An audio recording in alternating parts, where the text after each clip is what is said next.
কয়টা লাউ কয়টা? 10 টাকা করে কমারে কেন লাউ ভাই? ভাই লাউ কম নেই। লাউ তো এত দাম না ভাই। কমছে না বাড়ছে? না, জিনিসের দাম বাড়ছে, কমের নাই। গতকালকের তুলনায় বাড়ছে? হ্যাঁ বাড়ছে। আগে এই লাউ নিছি 50 টাকা দিয়া, এখন এই লাউ কিনতেছি 80 টাকা দিয়া।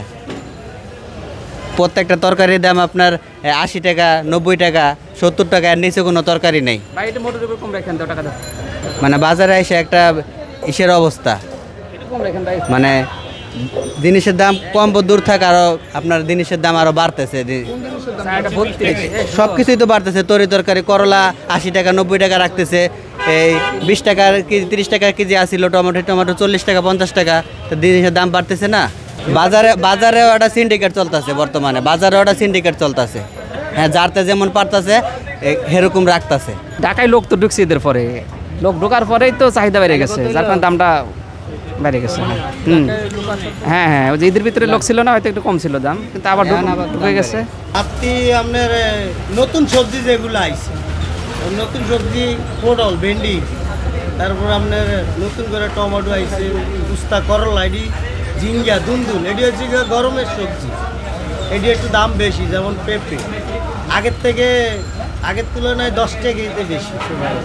মানুষ ঢাকা ছড়া অবস্থা তো একটু বাড়তি, 2 দিন মালের দাম একটু বাড়তি।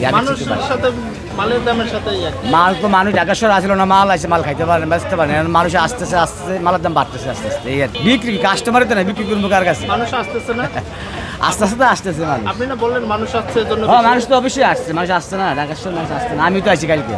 তুলনামূলক কি দাম বেশি? মোটামুটি একটু হালকা, বেশি এরকম না, হালকা আর কি। যেমন টমেটো রোদার আগে আনছি 300 টাকা কেজি, কালকে আনছি 700 টাকা কেজি। 2 কেজি টমেটো আনছি 1400 টাকা দিয়ে। এই আর কি, সব মালের দাম একটু মোটামুটি বাড়তি আর কি।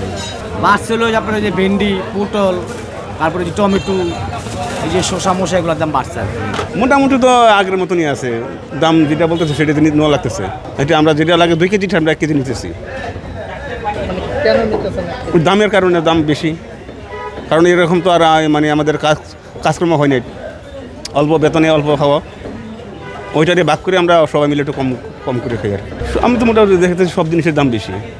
কোনোটা তো তেল আসলো 180 টাকা, এখন তেল হয়ে গেছে 200 টাকা। ভেন্ডি হয়ে গেছে 80 টাকা, তো আলু 25 টাকা। তো এইরকমভাবে তো সব জিনিসের দাম বেশি। কাঁচামরিচ কিনলাম কত টাকা? 10 টাকার মরিচ, 10 টাকার মরিচ কিনলাম। আগের দাম কি বাড়ছিল না কমছে? মালের দাম আগের মতন ওই মোটামুটি আছে, চলে। 1 কেজি 30-40 টাকা করে বাড়ছে। পটল, ভেন্ডি 40 টাকা করে বাড়ছে, 40 টাকা 50 টাকা বাড়ছে। বাড়াতে কি বিক্রি করতে সমস্যা হচ্ছে?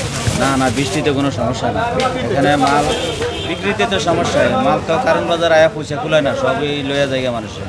আবার ওখানে হেরা সিন্ডিকেট করে, হেরা একটু মালের শর্ট থাকলেই ডাবল দামে বিক্রি করে।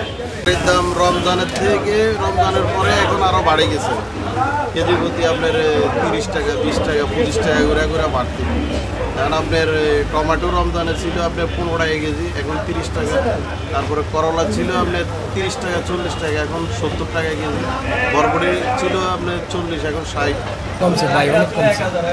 কত টাকা কমছে? 120 টাকা ডজন ভাই, 120। রমজানও বেচে গেছে 120, এখন বেচতেছে 120। না সরি, রমজানে 110 টাকা 8 টাকা বেচছে, আর এখন বেচতেছে 120 টাকা। তার মানে অনেক ভালো বিক্রি হইতেছে।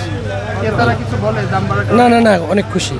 120 টাকা তো বেশি না, মানুষের নাগালে আছে, হাতের নাগালে আছে, কোনো সমস্যা নেই। খরচ কি কমেছে আগের থেকে? না না, আগের মতোই খরচ, বাড়ো না কমো না, আগের মতো।